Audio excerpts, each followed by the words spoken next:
When thinking back on childhood fears, Rob Zombie once said, I think probably the scariest thing, as weird as it sounds, was the Wizard of Oz and the Flying Monkeys with the witch.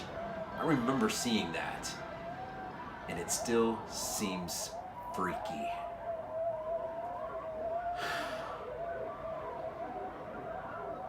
It's my kind of guy.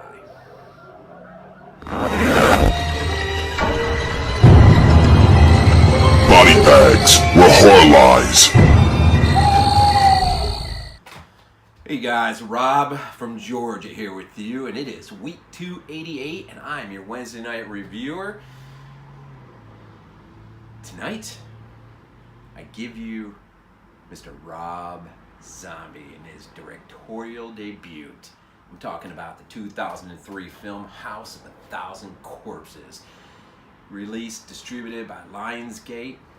This film was shot in 2000, but subsequently released in 2003 as a story to that.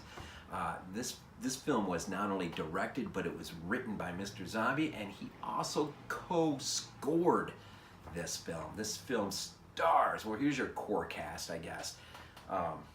Sid Haig, of course, is Captain Spaulding. Bill Mosely as Otis. Karen Black as Mother Firefly.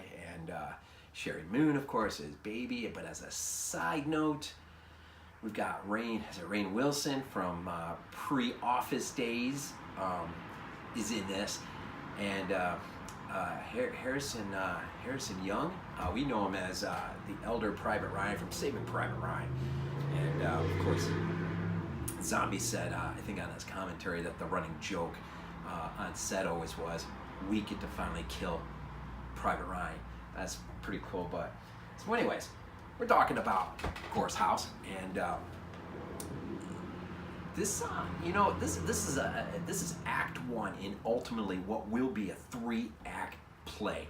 The third act is coming right around the corner, and I'm telling you, I'm excited for this to see what happens, to see how he carries this on. And all I'll say is this: I think my vibe is this: if this can do to the last installment what the second one did to the first, in terms of just being so different, and what type of a film it was striving to be, I think in the end we're gonna have one heck of a trilogy here.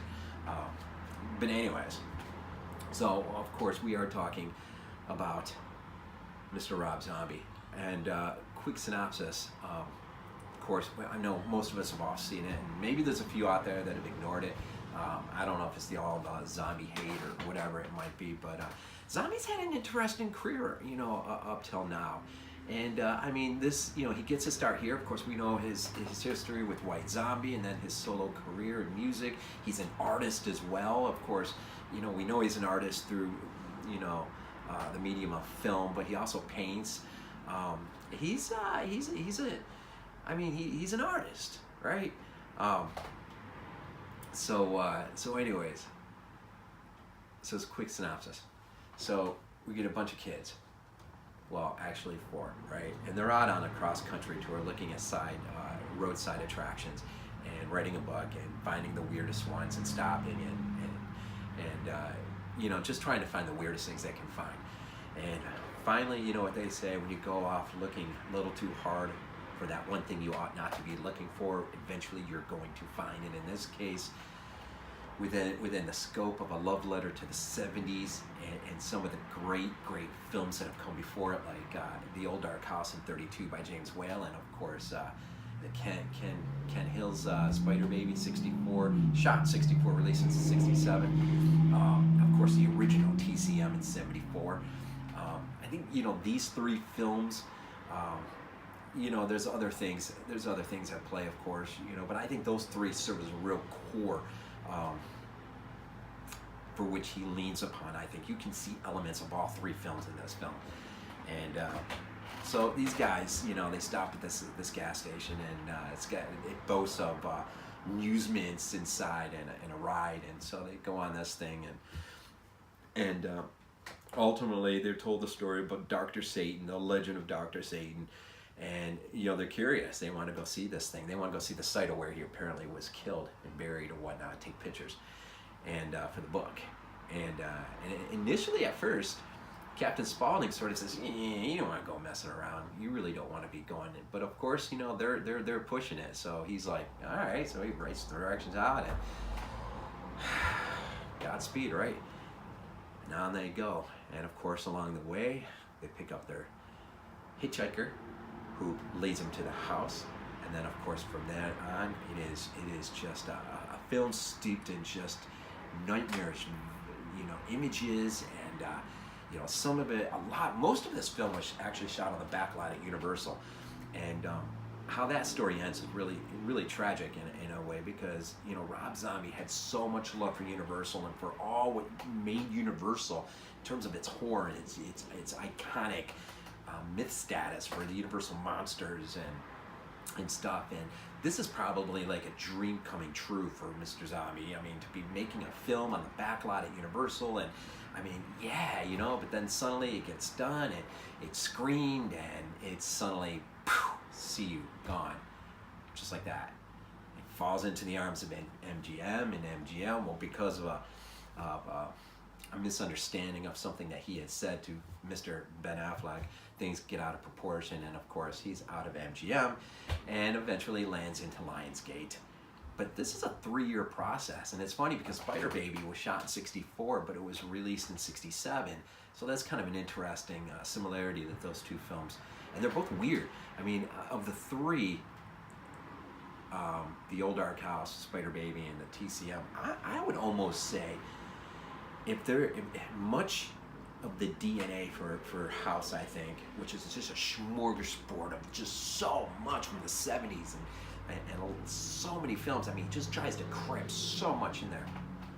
A lot of it, I think, though, comes from Spider Baby, which is funny because Jack Hill, I think I said Ken Hill, Jack Hill had said, I think he had said on his commentary that he's all game for a sequel, which would be so freaking outstanding to see a sequel to that film.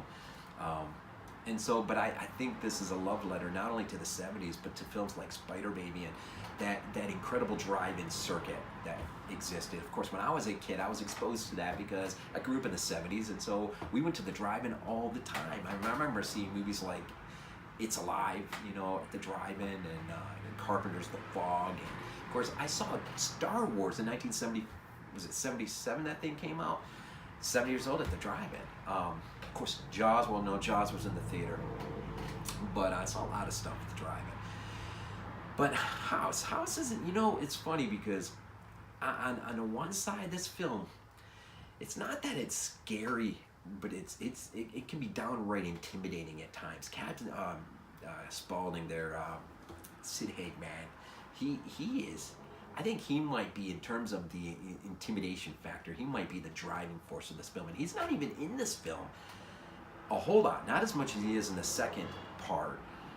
But there's some scenes that he delivers with Rainn Wilson initially that is it's a little unnerving. And there's things that happen at the house, some of the exchanges, and just how Baby's messing with their heads, and it gets a little unnerving, and it's sort of to the backdrop of what's happening in the house even before those 4 kids even show up.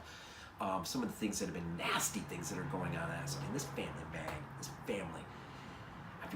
I don't even know if there's a word to describe them, but I think what's cool about this film too is you really kind of get the, and I don't know if it's really cliche or not, but I mean you get the whole event, right, involving these 4 kids, but at some point when they pretty much finish with the kids in the house and they pretty much dump them off to Dr. Satan, the film takes on a whole new little level. I mean, it almost becomes more of a dark sort of twisted, when you go down into the caverns and you ultimately get to, there's a scene very reminiscent to Spider Baby, the very end of Spider Baby, but done on a much larger scale. But at times, I sort of was tempting myself to think of Fulci's City of the Living Dead when you're under the tombs, and but that set is This set isn't bad. Definitely is not bad. A whole lot of creativity went into the set, and not just the underground stuff, but in the house and even in the gas station, and just all the stuff that just poured in. I mean, this is like it's eye candy. I mean, for any horror fan, and this film is a horror film to the core. It is rated R. It is a hard R for some very severe, sadistic at times violence, and of course the language. And if I happen to be speaking out beyond those that I know or getting to know pretty well, and you happen to come across this video and you've never seen it, but you want to see it, but you don't really want to take in all that it has, you know. Every Halloween time, man, they play these movies on like AMC or whatever, and you know, some of the stuff's toned down just a little bit, and that's one way to catch it if you don't want to just kind of, you know. But it's pretty intense. It's pretty intimidating at moments, and almost scary. Yeah, you know, I don't know if it's scary, but it is. You know, it's funny because you have House, but then you have The Devil's Rejects, and the two films are so different from one another, yet the one comes from the other. I mean, the one is just this love letter, man, to everything that he loves, right? And then the other one sort of grows out of it, and then so you have to wonder, the third act will grow out of the second chapter. What will that be? I mean, if things are maturing in a way, I mean, we could be really on the edge of seeing something really, really incredible. I hope.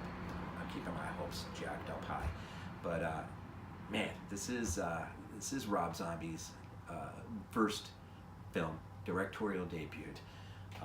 It is a love letter to the 70s and everything of the 70s. And if I say one more thing of Zombie, you know, so much hate he gets for just, I don't know, the hillbilly redneck stuff, crap, whatever. I can't think of another guy who has done more to resurrect not just the 70s, but a lot of the actors and actresses who came from the 70s, who were in the 70s. Some of these people weren't even working, and Rob just gets on a phone and calls them up and say, got a movie, you want to be in it? And it's like, bam, he's just resurrecting careers, and these people are just finding new life in acting, and I don't know if he gets enough credit for that. Probably not. So, you know, I don't know. I just had to, you know, this is my copy, by the way. Lionsgate, of course, released. This is my 3-disc. This has the first two films, but it also has the infamous 30 Days in Hell, the making of The Devil's Rejects, which I have yet to watch the complete thing. It is pretty long, involved. But I picked this up not near as much as you would think at Best Buy years ago. Found it. I can't remember how much I paid for it, but I don't think it was that much. But sort of, this is sort of my, you know, my thing. But you all know when the third act comes out, man, that third act, man, there's going to be a box set galore.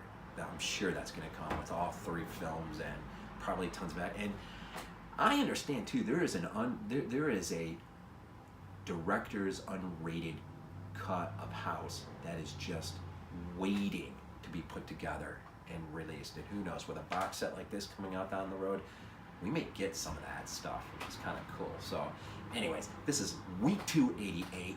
Rob from Georgia. I'm your Wednesday night reviewer. BodyBags, right? Hit the like button if you like. Leave a comment down underneath. And always check out all the videos from BodyBags. Some awesome reviewers on here. Lonnie, one of our newest. And just check them out, man. Check them out. And as always, you know, just wish you the best the rest of this week and the weekend that's coming. And of course, we always end off our shows with Go Bill.